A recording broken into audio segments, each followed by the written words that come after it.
ছাত্র শিবির যেহেতু আপনার ঢাকা বিশ্ববিদ্যালয়ে পলিটিক্স করে, সেহেতু তারা আমাকে প্রস্তাব দেওয়ার অধিকার রাখে, সেটা আমি বর্জন করারও অধিকার রাখি, সেটাকে আমি গ্রহণ করার অধিকারও রাখি। কিন্তু শিক্ষার্থীদের লিগ্যালি কোনো স্টেক হোল্ডার নেই। কিন্তু আমি যদি ডাকসুতে যদি জিতে আসি, তাহলে সেক্ষেত্রে আমার যে ভয়েস, সেটার একটা ওয়েট থাকবে। তারা জানে যে আমি নারী অধিকার প্রশ্নে আমি সবসময় অতুট থাকবো যে জায়গায় আমি ছিলাম, কিন্তু তারপরেও তারা আমাকে ট্যাগিংটা করছে।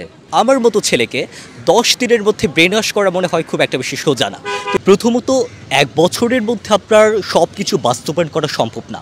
যে আসলে বিশ্ববিদ্যালয়ে কিন্তু অনেক স্টেক হোল্ডার আছে। তো সেই স্টেক হোল্ডারের মধ্যে আপনার সবার একটা নিজস্ব একটা ইন্টারেস্ট আছে এখানে। তো সেই জায়গা থেকে আমাদের সবাইকে একটা স্ট্রাগল করতে হয়।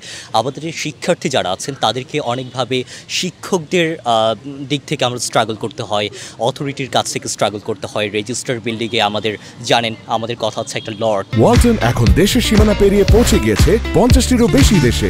ওয়ালটন, ঘরে ঘরে বিশ্বজুড়ে।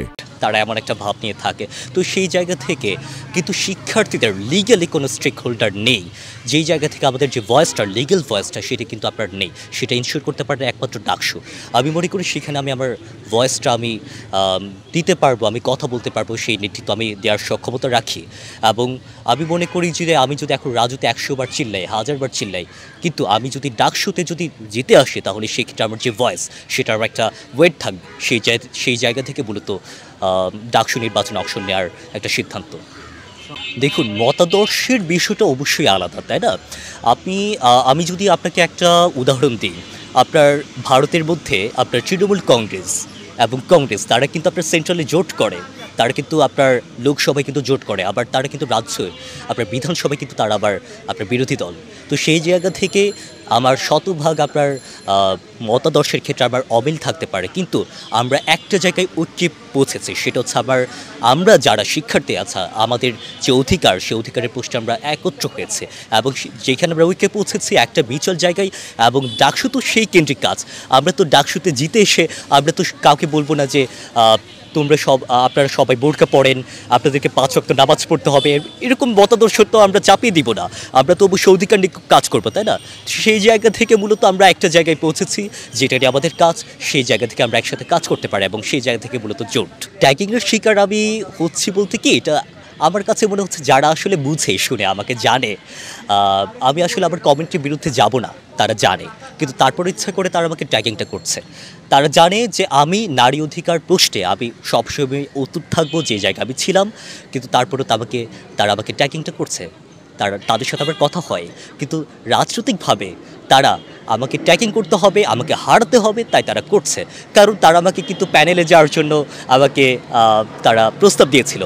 তারা বলেছে যে তোমার সাথে আমার মতাদর্শের মিল না থাকতে পারে, কিন্তু আমরা জোট করতে পারি। তাহলে তাদের সাথে আমি যদি জোট করতে পারি, তাহলে ছাত্র শিবিরের সাথে আমি জোটটা কেন করতে পারবো না? মতাদর্শের মিল তো ওইদিকেও থাকবে, এদিকেও থাকবে, কিন্তু মিচল কাজটা কোনটা? শিক্ষার্থীদের নিয়ে কাজ করা। তো সেই জায়গা থেকে আমার মনে হয় তারা বুঝে শুনে ট্যাগিংটা করছে, বুঝে শুনে তারা বিরোধিতা করছে। ছাত্র শিবিরের সাথে যোগাযোগ প্রথম বলতে কি, আমার আসলে এখানে যারা আছেন, জুমা আপু, উনি কিন্তু শিক্ষার্থীর ছাত্র শিবিরের মধ্যে নেই। উনার সাথে আমার প্রথম কথা হয় এবং পরবর্তীতে আমি জানতে পারি যে এরকম অনেক প্যানেল হচ্ছে এবং সব প্যানেল থেকে আমার সাথে যোগাযোগ করা হয়, খুব স্বাভাবিক। তো ছাত্র শিবির যেহেতু তাদের যে একটা ঐক্যবদ্ধ শিক্ষার্থী জোট নামে একটা নতুন একটা ইনক্লুসিভ একটা জোট করতে চাচ্ছে, তো সেখান থেকে আমাকে একটা ইনফর্মাল একটা প্রস্তাব দেওয়া হয়। সেই প্রস্তাব দেওয়ার ক্ষেত্রে আমি মনে করি না যে খুব একটা খারাপ কাজ করেছে। সেই প্রস্তাব আমাকে বাম থেকেও দেওয়া হয়েছে, সেই প্রস্তাব আমাকে বিভিন্ন ক্ষেত্র থেকে দেওয়া হয়েছে।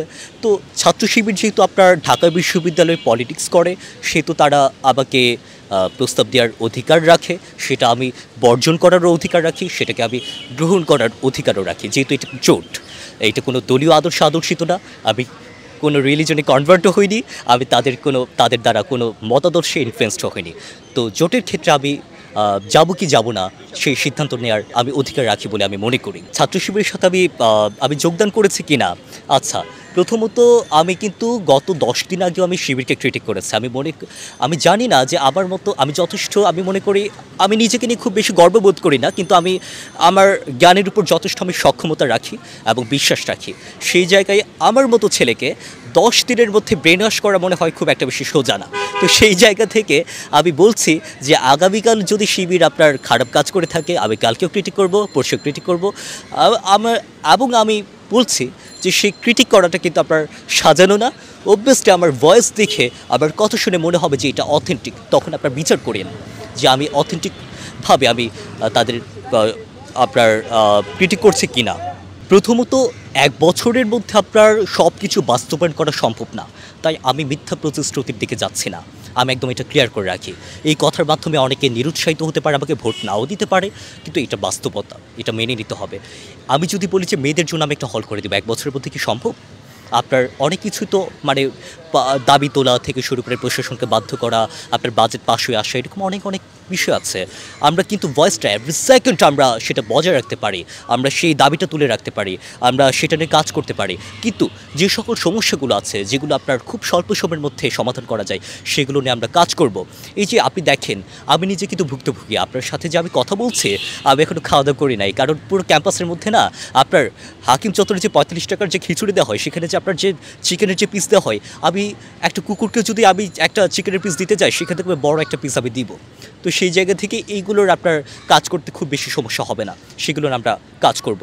কিন্তু যেগুলো আপনার দীর্ঘ প্রক্রিয়ার দিকে, সেগুলো আমরা টিল বাই লাস্ট মিনিট আমি কাজ করব। এবং আমি এই কথাটা বলে রাখছি যে আমি যদি জয়ী হই, আমি আমার দায়িত্ব শেষ হওয়ার পরে, মেয়াদ শেষ হওয়ার পরে আমি কি ইশতেহারে কি বলেছি এবং কি পূরণ করতে পেরেছি সেগুলোর মধ্যে, সেটা আমি ক্লিয়ার করব। এবং কি পারিনি এবং কেন পারিনি, কার জন্য পারিনি, কারণ সদস্য হিসেবে সব কিছুর আমার হাতে থাকবে না, খুব স্বাভাবিক। কিন্তু এখানে কার জন্য পারিনি, কেন পারিনি, সেগুলো আমি ক্লিয়ার করব। আমি সর্ববিট্টু চাকমা। আমি একটা কমিউনিটি থেকে, একটা কমিউনিটি থেকে স্পেশাল বলবো, কারণ আমি নিজের কমিউনিটিকে খুব বেশি ভালোবাসি। তো সেই জায়গা থেকে বিলং করে এখানে এসে ঢাকা বিশ্ববিদ্যালয়ের মতো একটা জায়গায় এসে আমি এত ভালোবাসা পাচ্ছি, এত সমর্থন পাচ্ছি, আমি আপ্লুত। কিন্তু এখানে আমার আইডেন্টিটিকে আমি খুব বেশি হাইলাইট করছি না। মানুষ মনে করবে যে আমি আমার আইডেন্টিটি ইউজ করে আমি ভোটটা দিতে চাচ্ছি। আমি মনে করি 8-10 জন স্টুডেন্টের মধ্যে আমি একজন স্টুডেন্ট, সেহেতু তাদের যে দাবি, আমার দাবি সেম। তো আমাদের অধিকারের জন্য আমি লড়াই করব, সংগ্রাম জারি রাখবো। আমি যদি নাও জিতি, আবার সংগ্রাম জারি থাকবে, এটি আমার কথা।